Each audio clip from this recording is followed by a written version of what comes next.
Alors, petite correction de ce qu'on avait commencé à faire en classe avant le confinement. Les opérations de paiement, très vite rappel, 3 types de comptes. Le compte de tous les jours, le compte courant ou le compte à vue. Le livret, donc une fois qu'on a un peu trop de sous, on ne le laisse pas traîner sur son compte courant, on le met sur le livret. Et enfin, quand on sait à l'avance combien de temps on veut fixer l'argent, on veut le laisser immobiliser, le compte à terme. Voilà. Alors, voilà la petite réponse. Compte à vue ou compte courant, le compte d'épargne et le compte à terme. Alors vous avez normalement un document à consulter, mais je pars du principe que vous l'avez lu ou que vous allez le lire. Normalement, je vous l'ai mis dans document, je vous conseille d'ouvrir le BIS. Donc c'est les feuilles avec les emplacements pour compléter. Alors Monsieur Marguem présente durant un mois un solde négatif, donc ça veut dire qu'il il est en dessous de zéro. Et donc évidemment, c'est pas gratuit. Alors je vous le dis, c'est 11% le taux. Donc on va d'abord calculer par an. Donc on prend les 1240 divisé par 100 fois le 11, puisque c'est 11%. Voilà.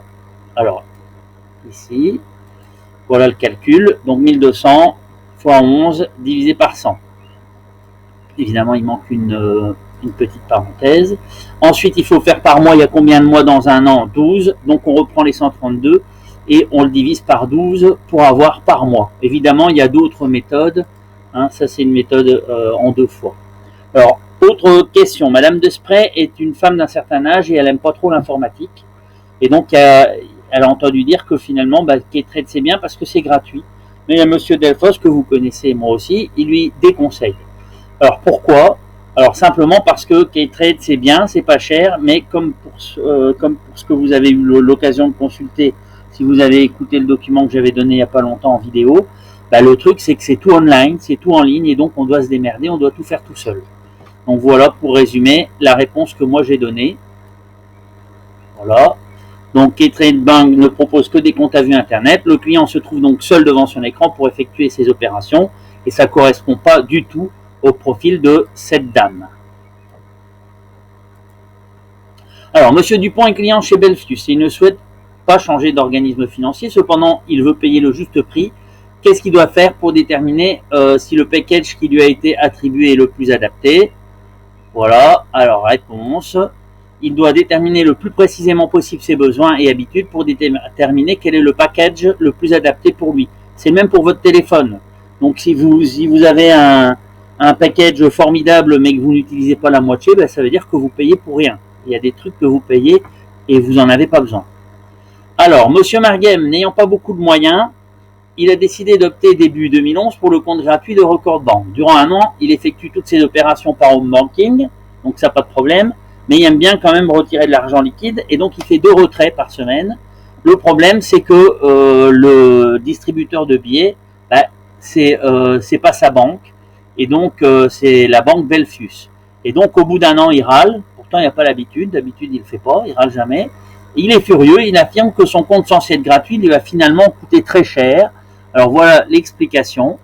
Pourquoi? Tout simplement parce qu'à chaque fois qu'il fait un retrait dans un autre self-banking, eh bien, il est facturé 70 cents. Donc faites le calcul. 2 fois 52 semaines, évidemment, ça va lui coûter très cher. Alors là, je passe, évidemment, c'est les articles que vous avez lus ou que vous allez lire. Alors, on s'intéresse maintenant aux moyens de paiement.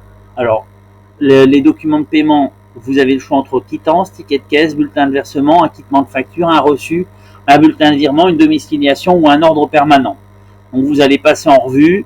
Donc, ça ici, par exemple, c'est une facture. Et donc, comme elle a été payée, il a été mis pour acquis et le créancier a signé. Donc, ça, c'est un acquittement de facture. Ensuite, vous avez ici un bulletin de virement. Donc, il faut simplement mettre le compte donneur d'ordre, donc le compte à partir duquel le paiement aura lieu. Ici, vous avez un avis de domiciliation. Donc, quand vous accordez en fait un chèque en blanc au créancier, vous dites à votre banque, voilà, vous pouvez payer automatiquement mon fournisseur dès qu'il vous envoie une facture. Ensuite, vous avez ici un ticket de caisse chez Show Discount. De nouveau, un avis de domiciliation présenté autrement. Alors, je sous-signé Marguem Florent reconnaît devoir la somme de ça, c'est un reçu. Ça veut dire que, on va en parler après, ça ne constate pas la fin d'une dette, mais le début. Je reconnais avoir reçu une somme et je m'engage à la rembourser. Ensuite, vous avez ici un ordre